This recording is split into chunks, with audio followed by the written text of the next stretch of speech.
today I'm pretty excited to introduce Dr. Patel over here. I actually met him about a little over a year ago, or excuse me, a little under a year ago at the International or Interventional Orthopedics Foundation out in Colorado. And we kind of met over some drinks at what was that? I can't remember the name of that pub, but anyways, pretty cool guy. So let me tell you a little bit about him.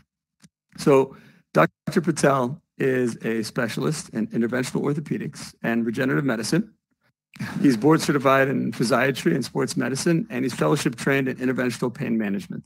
He's an associate clinical professor at the Western University and Touro University Colleges of Osteopathic Medicine, and is a serially invited speaker and instructor for various organizations, including the Interventional Biologics Foundation, TOBI, and many more.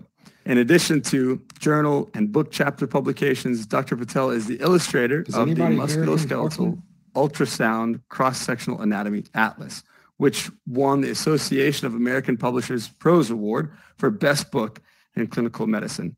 So everybody, put your virtual hands together for Dr. Shaunak Patel. Dr. Patel, the stage is yours. Thank you. Thank you very much. First of all, it's a pleasure being here. This is the first time doing this, so this is exciting. Can you all hear me okay? Thumbs up, hands up, something? All right. Yeah. All good. Perfect. Woo! Well, thank you to the InVirtuo fam for inviting me. I think that this is a really exciting forum, and I hope you all enjoy. I think that this is something that's going to grow and evolve, and keep your eye out, because this is going to be a good thing. Thank you. Hey, Mark. So today I'm going to be talking about the biomechanics of pain. So I'm going to start off by explaining a little bit about myself. I think we have a mixed crowd here with clinicians, physicians, patients, passerbyers. So I'm going to kind of explain a lot of what I see in the orthopedic space and how I see the field evolving over the course of the next several years. Sorry, I'm going to be advancing this slide over here. My background is that I'm an instructor for various different organizations and illustrator for this atlas. If anyone's interested in musculoskeletal ultrasound for the clinicians out there, this is something that kind of has a different view of ultrasound. So, you know, shameless plug right there. My background, though. So I'm a DO, a doctor of osteopathic medicine. And for those of you that don't know, DOs and MDs are the two types of physicians here in the US. And we do the same training as MDs as far as medical school and as far as residency is concerned, things along those lines. But in medical school, we do have a little bit of some differences in terms of philosophy and in terms of the approach to the musculoskeletal system. So I'm going to talk a little bit about that as we go on. But I did my residency in physical medicine and rehabilitation. I did a fellowship in sports medicine and interventional pain management. And since then, I've been in the world of regenerative medicine and orthobiologics. This plays a factor because these types of treatments are things like using a patient's own blood growth factors, PRP, things like quote unquote stem cells, things along those lines that we use to help patients avoid steroid injections and avoid surgery. But in order to do these treatments appropriately, ultimately, we need to look at more than just the thing that's causing pain. And one of the focuses of my talk is ultimately going to be, how do we approach the patient in a multifactorial, in a truly comprehensive way in order to get the best possible outcomes? So I'm going to talk about two general concepts. Number one is going to be functional orthopedics. And number two, I'm going to talk a little bit about the biomechanics of pain. So concept of functional orthopedics. Why have you not heard this concept before? The answer is because I made up the term. The concept of functional orthopedics is something that I've kind of labeled as my generalized philosophy, which is based on my philosophy in osteopathic medicine in physiatry and physical medicine rehabilitation and in regenerative medicine. So osteopathic medicine has four major tenets: that the body is a unit, that structure and function are interrelated, the body possesses its own self-regulatory, self-healing mechanisms, and then true rational treatment should involve all of those concepts. Well, my background in physical medicine and rehabilitation really has focused on structure and function being interrelated. My focus now on regenerative medicine is in the body's ability to heal itself, and ultimately functional orthopedics is a combination of all of these concepts. And the idea of functional orthopedics really comes partially from the concept of functional medicine. And with functional medicine, they have this kind of mentality of looking at the body and looking at things that are going on as if we are a tree. And this is not my concept, so I did steal this from others. But ultimately, when we have symptoms that are going on, what we're seeing are the leaves, right? The things that we see when we look at a tree are the most prominent things that we see are the leaves. And those leaves are the most evident things that we're able to see when we have symptoms, when we have pain, when we have dysfunction, when we have nausea or vomiting or any of these type of things. Ultimately, the things that are going on are the symptoms, and that's the trees that we're looking at. But we can't have those trees if we don't have the trunk, if we don't have the stems and the branches, right? Well, that's all the balance of the body. So that's the balance between structure and function.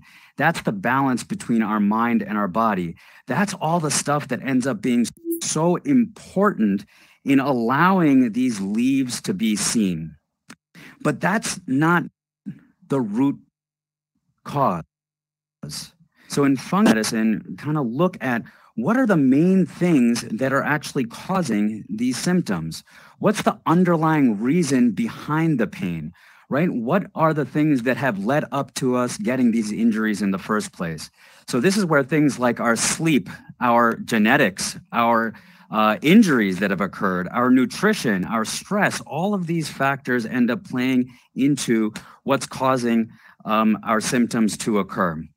So using that mentality, I created this kind of functional orthopedics tree that lays out all of the things that are involved with our body's injuries and our ability to heal. So that being said, what exactly is it that I'm going to be talking about with biomechanics? Ultimately, that has to do with the structure and function component of the tree. So structure and function have been interrelated in a lot of different research.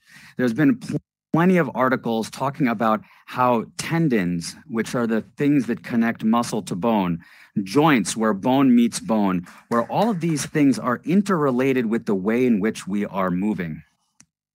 And there's some interesting research that shows that when we're healing from an injury, if we get an injury to our tendons, and if we're completely immobilizing that tendon, well, then that tendon's not going to heal appropriately. On the other hand, if we go straight back into a higher level of activity, well, then we can cause a re-injury. The classic example of this is not a tendon, but actually a ligament. I'm sure all of us have either sprained your ankle or know somebody that has sprained your ankle, right? Well, if you've sprained your ankle in the past, the previous treatment used to be immobilization. Rest. Let's put a boot on, right?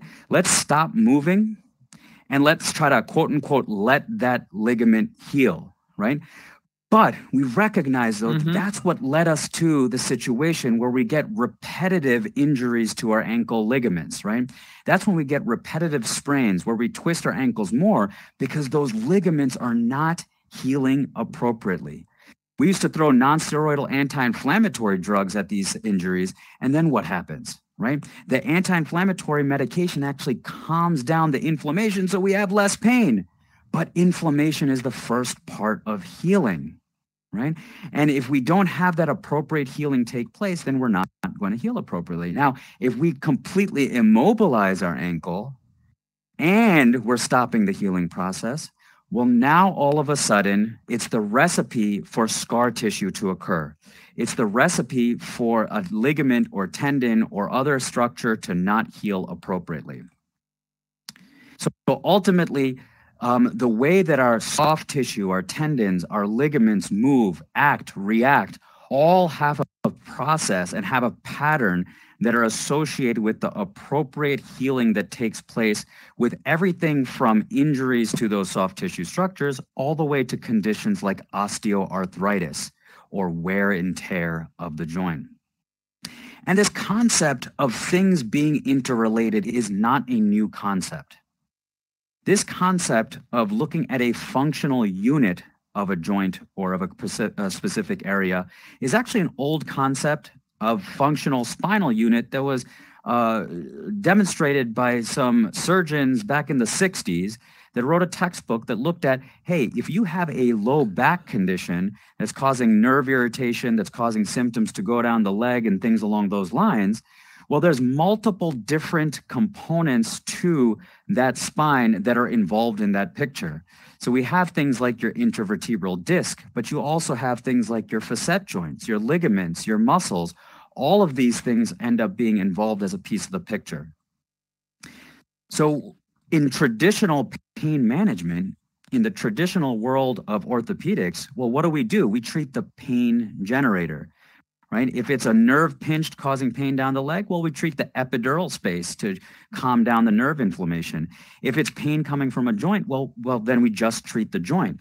But traditionally, we're not treating all the other structures in the functional system. But now, with orthobiologics, with using your own body's ability to heal, we're able to introduce specific injections to different areas and actually address not only the pain generator, but also the structural components of what's going on.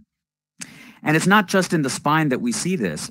This was one mediocre paper that was published a few years back that looked at a combination of patients that were treated with PRP into the knee joint versus PRP into the knee joint and structures outside of the knee. And when we used a treatment to address not only the pain generator, but also the other functional elements, well, then we ended up getting much more significant benefit. So the paradigm shift that we're addressing now is that we're moving away from just treating the pain generator, and we're looking at the whole picture. And it's not only the extra-articular structures, not only the ligaments, the soft tissues that surround a joint, but also the inside of the bone itself. Now we're recognizing that the inside of the bone is where a lot of pain comes from and where a lot of dysfunction comes from. And that the number of stem cells or things that we have that are in charge of the healing process that are in each joint, as we get older and as we have arthritis, these cells are actually depleted or decreasing. So it's a matter of not only addressing the pain generator and the soft tissue structures, but now we should be also addressing the inside of the bone itself. So all of a sudden, the injection targets that we've had in traditional pain management have exploded because now we're looking at the functional unit of the joint or the functional unit of the spine or the functional unit of whatever it is that we're treating. But it doesn't quite end there. So I'm going to give you this example of the knee. And when you have a genu varum moment, which is, for those of you not in the medical field, you may have noticed, I can't demonstrate on myself because I don't have, virtual reality pants on, but you may have noticed people that have, bow-legged knees, right? They look like they're riding a horse, right? A lot of people genetically can have that bow-legged appearance gradually happen over time. The opposite is also true. People can be knock-kneed, or the knees can actually go inwards. But when you have a bow-legged knee, this is a right knee that we're looking straight at right now. And when that becomes bow-legged, you can see that the ligament structure on the side of the knee can actually get stretched. And then there's more pressure that's being placed on the inside of the knee. This is the type of thing that leads to osteoarthritis on the inside of the knee joint. But when we're treating this, we can't just treat the inside of the knee joint then. Now that we have orthobiologics that can strengthen soft tissue structures like ligaments, it's important to not only treat the inside of the knee joint, but also treat the stretched ligaments on the outside of the joint as well. And the opposite is true for patients that have a genu valgum moment, or when the knee goes inwards. When you're knock-kneed and the knee goes inwards, the ligaments on the inside of the knee are being stretched and the outside of the knee is being compressed. But what exactly is causing that? So if this is something that's symmetric on both sides, on both knees, then it might be something that is genetic. It might be a part of your makeup. But when a patient comes to me and says, you know, doc, I have right knee pain, no specific injury that caused it, but I have this right knee pain on the outside of my knee, and I look at them and their knee is going inwards, right? If the knee is going inwards, I have to step back and ask the question, why? And that's when we realize that there's other structures completely outside of the knee that could be contributing to this. So things like the muscles on the outside of our buttocks or the muscles of our foot and ankle, these are things that actually can contribute to the mechanics of the way that our knee is moving with every step that we take. And to take that further, if we've ever had an irritation to the nerve in the low back, if we ever had sciatica or tingling down the leg, well, that's something that could actually contribute to the weakness of the butt muscles that then causes the knee to go inwards also.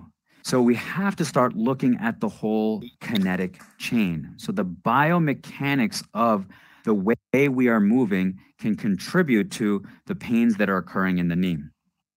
And I'm sure you may have heard of something called runner's knee. This is a condition where the front of the knee, where the kneecap is, becomes painful. It's oftentimes seen with runners, especially in increasing mileage and increasing activity. Well, this has actually been linked to the way that the thigh bone is actually rotating. And what that looks like is this. This is kind of a bottom-up view of the knee. So this is, you're lying down on your back, your head is past the screen, and your feet are towards you. So if I can kind of demonstrate with this guy over here. So this is as if you're lying down like this, and we're getting a cross-section view right here. And when you look over here at that knee, that bone at the top called the patella, that is the kneecap. And you can see that that sits in this nice little groove. Now, if the buttock muscles, specifically the butt hip external rotators, are weak, then instead of the femur moving in this direction, the red drawing right there, the bottom arrow is the hip external rotators that are rotating this this femur in a counterclockwise way. Oh no. Did I lose that? That's interesting. If that happens, you might, your other avatar, if you have him exit and come back in, it might, it might resolve that. Yeah. Let me see. Sorry about that, guys.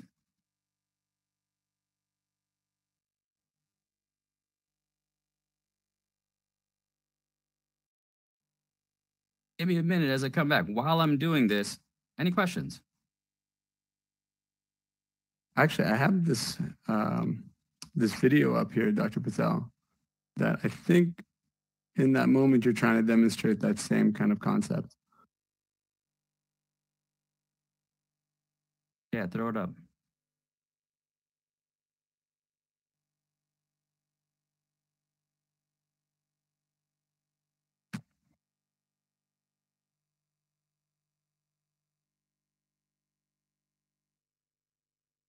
So we don't have volume in this video right now, but what you can see is my patient care coordinator, Alexi, over here, was just stepping forward. I'll actually rewind just a little bit here. And let's see. What we're demonstrating here is as she steps, you can see that that knee is going inwards there. As that knee is going inwards, it's actually the outside of the buttock muscles that are not firing properly, which is causing that knee to go inwards, as you can see. If those muscles on the outside of the buttock were stronger, then that knee would be straighter with every step that she took, right? That's that valgus moment that I demonstrated on that previous slide. Can you guys see this PowerPoint that I'm enlarging right now? Right, yeah, we can. For you. So, and that same kind of thing is true with the hip external rotation here. So that hip external rotation, or that femur, you can see that rotation in a counterclockwise manner. That's if your hip external rotators worked appropriately.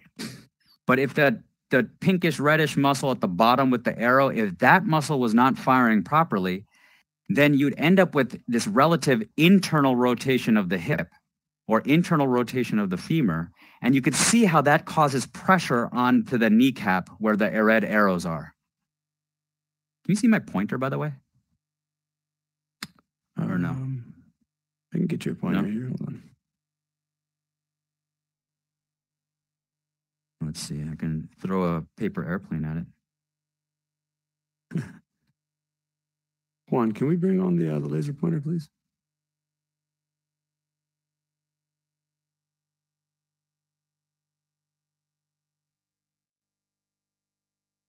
Here. Dr. Patel, I can give you a gigantic spinal needle. No, I'm going to point my... Yeah. Oh, yeah. Nice. You see my arrow? You like that? How about that? So I could see with my trusty paper airplane here that as this rotation takes place here, this is the area where the patella and the femur end up hitting, right? Now, as this patella and femur hit, then what happens? There's this blue ligament right here called the medial patellofemoral ligament, right? And that medial patellofemoral ligament, I lost my keyboard here. So that medial patellofemoral ligament that we see here ends up getting stretched. So now we have an issue, not only, oh, thank you. That's probably better than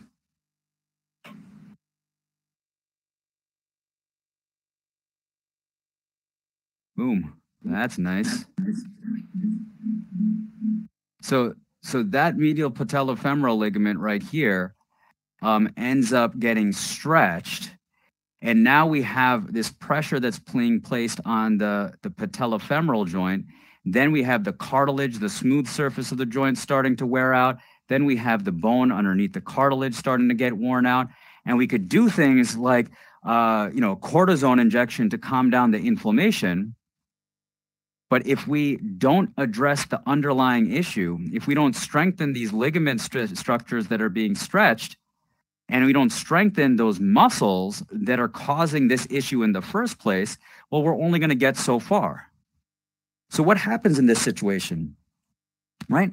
What happens is that patients end up getting inappropriate injections like cortisone that only provide a short amount of benefit. And that benefit from a cortisone injection lasts a couple of weeks to a few months, but we're never dealing with the underlying issue there in the first place, right?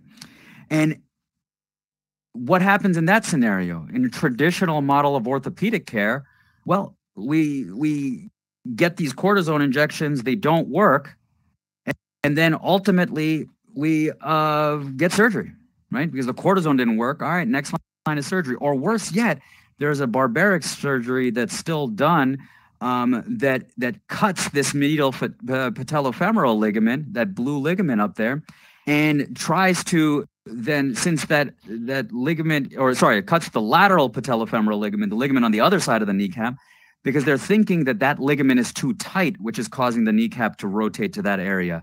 But it's not an issue with the ligament not being too tight. It's an issue with the mechanics of the whole hip and leg entirely. So we end up going down these surgical lines without treating the underlying issue.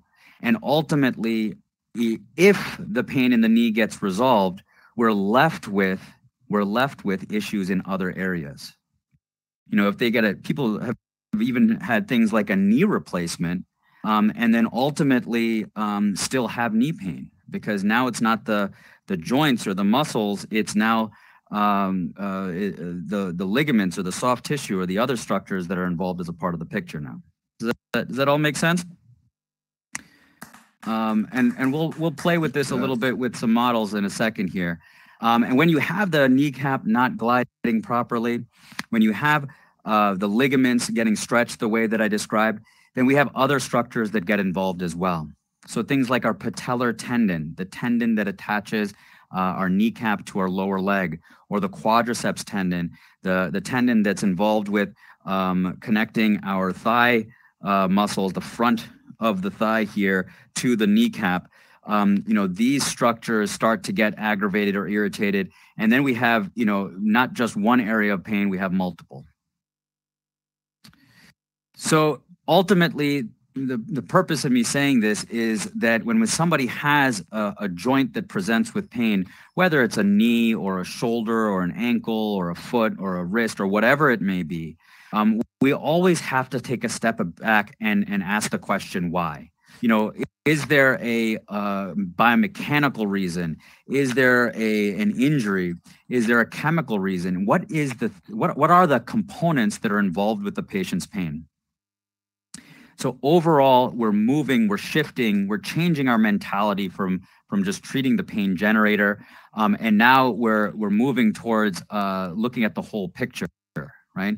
So the concept of functional orthopedics looks at not only just treating the pain, but treating the functional unit, treating the root causes. Thank you. That was my talk.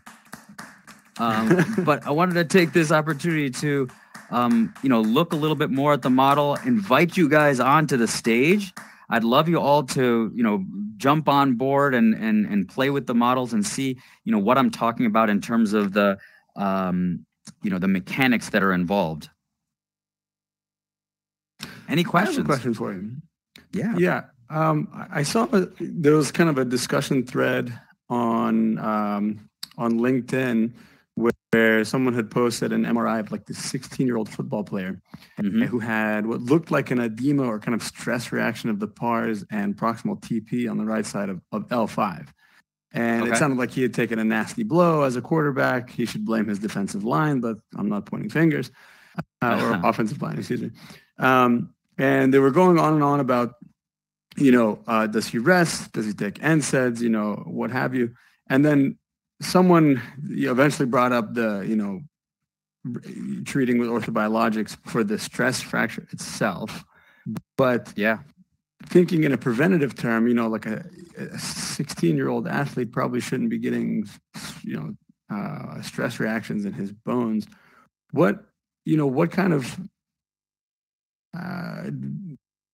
dysfunctional mobility would you typically see or could lend to someone having those kinds of, or at least being vulnerable to having that kind of injury, apart from the hit itself?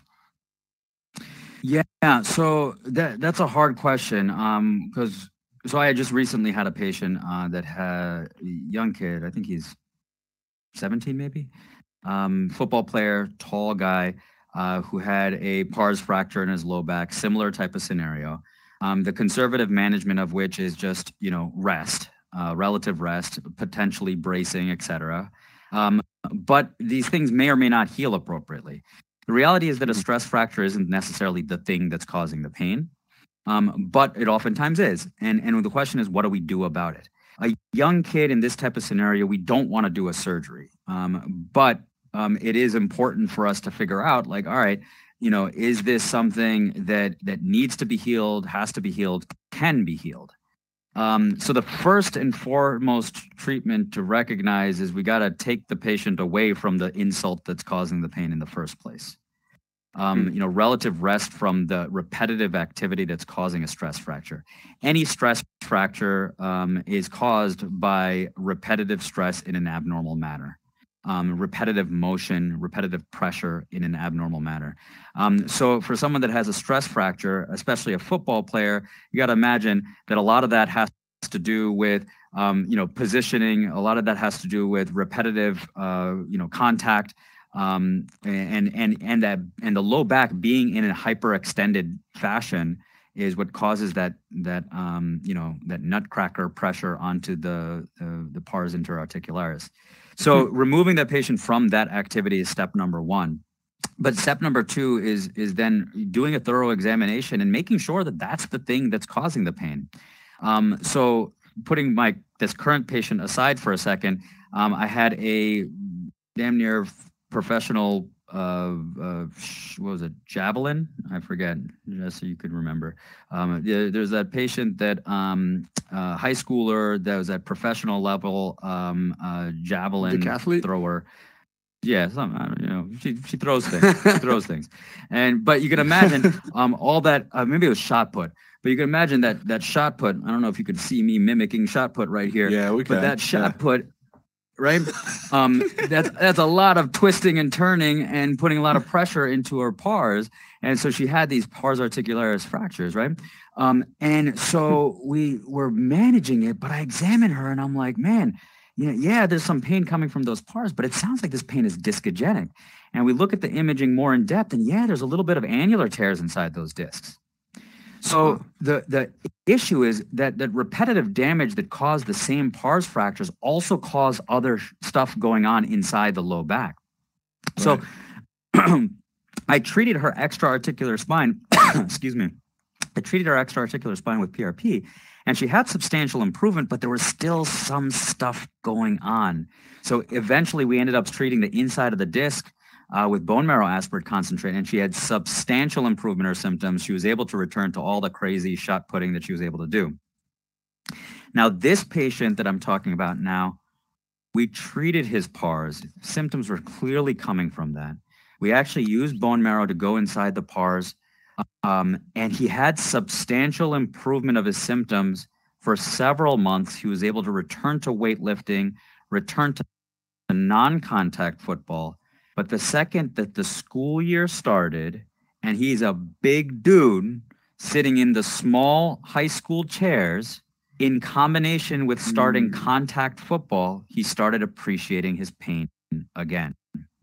And we repeated the MRI, and his pars fracture had not healed completely. So now the question is there a reason why he's not healing appropriately? What are his labs showing? Does he have any other factors that are involved that potentially are causing him to not heal correctly? Those things need to be addressed first, and then we have to make the realistic decision of, do we want to try to do another procedure at those pars and try to get continued healing taking place? Or does this guy need to decide on no longer doing football? What are you looking for Go ahead. Sorry. What are you looking for in the blood work? Are you looking for some sort of like a seronegative spondyloarthropathy or something that can impair healing? Yeah, so for young males, you're thinking of things like what are your ankylosing spondylitis and things along those lines, right? Your HLA-B27 that you're looking for, some kind of rheumatologic reason for an underlying issue. As we get older, as males get older, we have to think about things like testosterone, right? Our testosterone levels start to deplete, unfortunately, over the ages of 20 or 30, particularly with stress, things along those lines. I don't have that problem because, unlike my avatar, I am balding. But the reality is that the testosterone levels, if those are depleted, can contribute to an abnormal healing as well. But there are multiple, and if you're not male, there are multiple other reasons as well. And then there's more esoteric stuff. If you go through your blood work, cholesterol, diabetes, blood sugar, et cetera, are like the most common things that could be involved as a part of the picture. But other things like heavy metal toxicity or, bugs that are staying in the system, various different viruses and fungi and things along those lines. Also things like freaking COVID and the vaccine, both of which increase inflammation throughout our body. Like, are these factors that may be involved with us not healing appropriately? Or sunlight, or too much screen time, and poor sleep, and melatonin. Yeah, you know, if we're sitting on our oculi 100% of the time and not getting some outdoor fresh air and getting that vitamin D, right? But you can use your Oculus outdoors. Just set up a hotspot on your phone and you're good to go. Oh, man. I know, Dr. Patel, you mentioned to give you a hard stop at the bottom of the hour. What time is it? I forgot to say that. It is about 15 minutes past the bottom there. It's at the 45. It is, what time is it? Hold on. Oh, okay. I have a solid 10 more minutes, and then I got to dip out of here and pick up the kiddos. Okay. Anybody else has questions? I'm going to kind of go down the line here and start unmuting people. Yeah. If you have a question and I haven't unmuted you, if you kind of move about, even wiggle around, dance, get my attention somehow, and I will unmute you.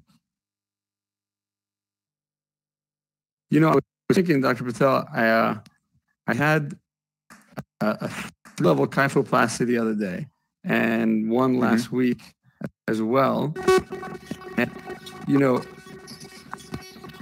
I have using orthobiologics. Oh, I may have unmuted a robot.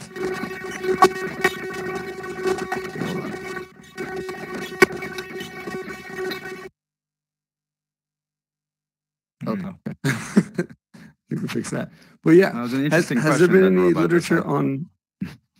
Yeah, I know. It was all I got was ones and zeros. Yeah. Anybody? No? Okay. All right. That's good. I like that. I like that. Would you use bone marrow aspirate for compression fractures?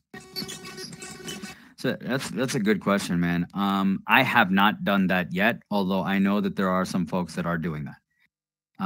So in theory, it depends on what kind of compression fracture are we talking about.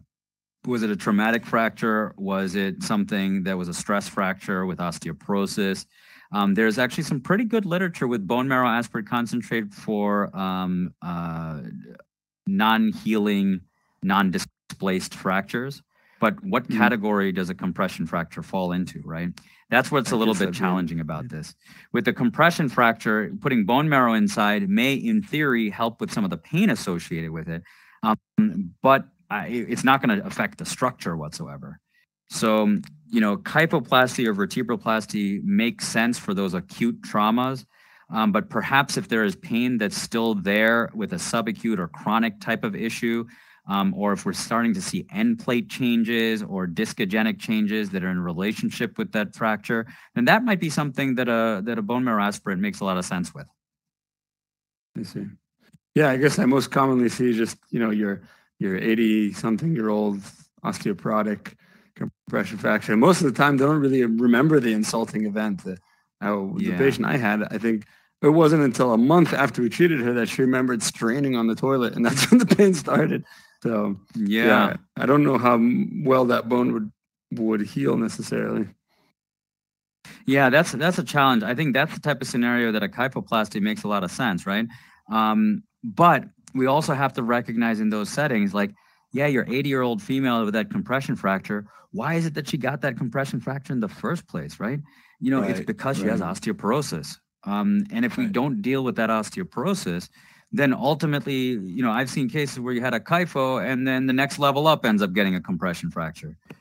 So, and then you just do, you know, we're just going to kypho the whole spine at that point, right? Like, so the point is, like, you know, we got to deal with that underlying osteoporosis. Now, where orthobiologics could actually be really beneficial is when you have that osteoporotic fracture and you do that kyphoplasty. Well, ultimately, now you're going to have this strong bone, for lack of better terms, and then weak crap all over it. So when you could use orthobiologics for the functional unit above and below the kyphoplasty, similar to the way that we would do that for trying to prevent or treat adjacent segment disease in the setting of a fusion. I see a lot of patients that have post-fusion, A, continued pain, or B, new pain from above and below the fusion. And that's a scenario where we really want to treat the functional unit above and below. You know, that makes total sense, man. I mean, so that the lady I was alluding to, she had this 3-level and, you know, kyphoplasty went fine and she was doing great for a few days. And then now she's got this horrible kind of myofascial pain in the back with just really taut bands. I mean, the tissue texture changes are just out of this world, and she's in a tremendous amount of pain. And she's 93. I can't give her muscle relaxers. I can't give her NSAIDs. She's also on Eliquis. Right. She's got a brace. Right. It's like, you know, what would I do other than just trigger points and heat pads? I guess, you know, putting Prolo and PRP in the interspinous ligaments, supraspinous ligaments, transverse ligaments. Yeah. I think that that's a reasonable strategy, you know? I'm gonna grab the spine model real quick and. Oh, yeah.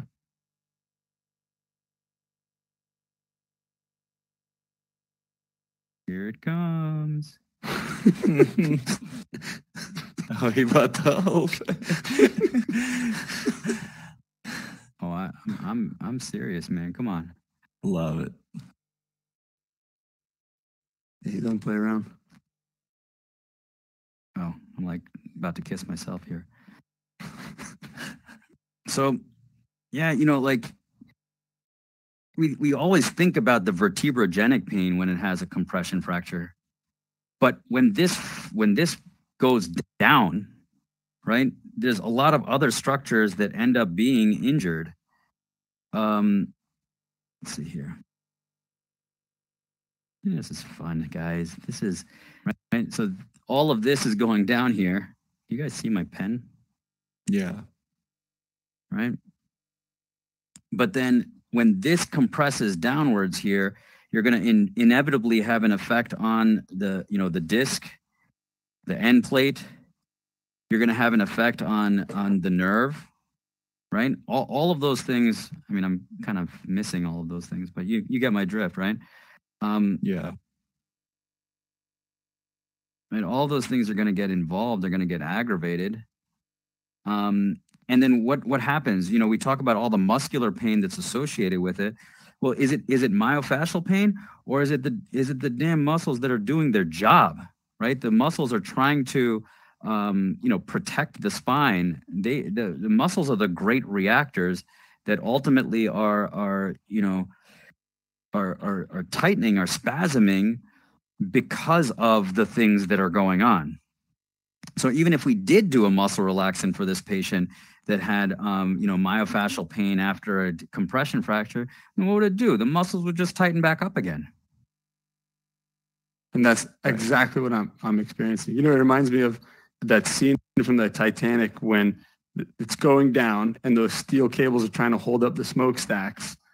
And they just snap eventually. That's her poor muscles. They're trying to hold her spine up because she's so kyphotic now. That's right. That's right. No, that's exactly what it is. So, you know, ultimately, gradually, gently strengthening those muscles ends up being the very important treatment for that. Because even though that strengthening of the muscles is going to be painful, gradually over time, strengthening the muscles will actually help take pressure off of the things that are causing the muscles to freak out in the first place. Right. So what I tell patients all the time is that physical therapy and strengthening these muscles, the purpose of physical therapy is not to get rid of the pain. And people look at me sideways, and then I repeat myself. The purpose of the physical therapy is not to get rid of the pain. The purpose is to get the body moving correctly. Right? The purpose is to strengthen the muscles to take pressure off of the structures that are involved or irritated or agitated or damaged or whatever. Pleasant side effect of that is that the pain could get reduced, but that's not the purpose of it. And furthermore, if we're strengthening the muscles and getting the body moving correctly, yeah, of course, our main goal is getting rid of the pain, but we sure as heck don't want it to get worse. Right? And framing the discussion in that mindset with the patient makes things really important. Now, it's really hard with a 90-year-old, right? There's only so far we're going to be able to get. But this is a conversation that we should be having with our 20-year-olds or 30-year-olds or 40-year-olds, et cetera, that have back pain, and they're like, yeah, I don't want to do physical therapy. Well, physical therapy, exercise, the nutrition, looking at our body's ability to heal and optimizing that are mandatory, not for the pain, but to prevent crap from getting worse. Man, it's almost like if you're in private practice, you almost have to have in-house therapy because, you know, so Not many true. times when we, No, yeah, it's not true, but it makes it extra important to communicate with the physical therapist and vet out who's legit and who's not. Right. Because That's huge. there are just like there are a lot of crappy physicians out there. There are a lot of crappy chiropractors. There are a lot of crappy physical therapists, but there's a lot of good people out there. Now, sometimes we're handcuffed a little bit by the insurance system, and there's a lot of physical therapists that'll go through the grind of insurance, like, hey, we're going to do X amount of modalities for 30 minutes, and you're going to spend 5 minutes with the physician and give you a handout to do your exercises at home. That's a mill. And when I instruct my patients, I say, look, you know, first of all, I try to find people near them that I can vet out and talk to personally myself. And if I can't do that, or if it's someone new, I say, look, when you're going to see somebody, you get that first session. And if they say, all right, go on this exercise bike for 30 minutes, I'm going to give you a massage for 10 minutes, put some ice and heat on you, and then here's a handout, then it's your patient's responsibility to say, thank you, I really appreciate the time. I don't think this is the right fit. I'm going to go elsewhere. Good point. Good point. So in an ideal world, it'd be great to have an in-house physical therapist, but reality is that we can't always. And our patients come from all over the place. And it's good to make these connections elsewhere. And those are the physical therapists that you want to send your patients to. And those are the ones that are going to send patients to you as well. I hear you.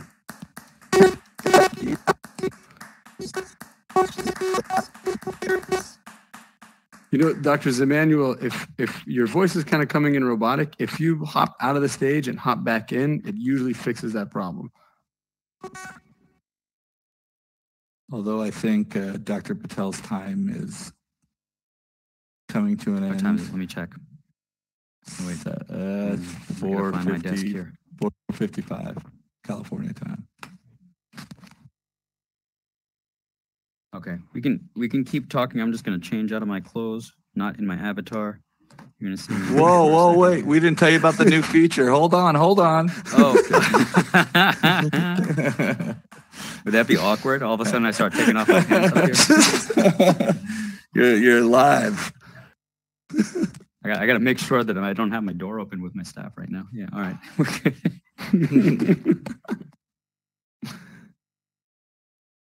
Let's see. Anybody else have any questions in the meantime?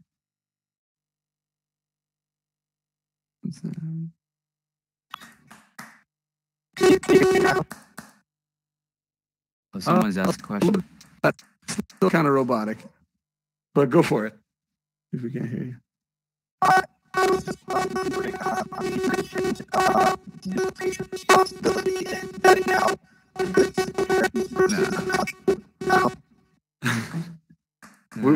I'm sorry, Dr. Zemanuel, we're still getting robot voice, but if you want, here, let me come in front of you here. If you find I heard the word responsibility. if you find me on LinkedIn or Instagram, then, or just message InVirtuo on any of those platforms, I'll answer your question and put you in touch with Dr. Patel and see what we can do. Yeah, absolutely. For anyone that, you know, has a question or thinks of a question after the fact or anything along those lines, then by all means, you know, we can always talk, or we can hop on the space in a future date or something, you know? Well, Absolutely. I think Dr. Patel has to get rolling, but Dr. Patel, thank you so much for coming on stage and sharing with us your expertise. We really appreciate it. I know it's kind of a leap of faith to come out into this new realm here, and we appreciate that. Thank you to everyone who's come and attended our event tonight. Again, we are InVirtuo. We are a metaverse medical education platform. but more so a community for everyone to get together and learn. Go ahead and give us a like. There should be a little heart icon near you. Give us a like, and we'd really appreciate that. Shaunak, thank you so much. That was a fantastic No, thank you hope so that much again. for having me. This was actually a lot of fun. So I'm looking forward to joining in and watching more lectures. This is a great venue. So really Absolutely. appreciate That was everybody awesome. coming out. Thanks, guys. Thanks, everyone. Thank you.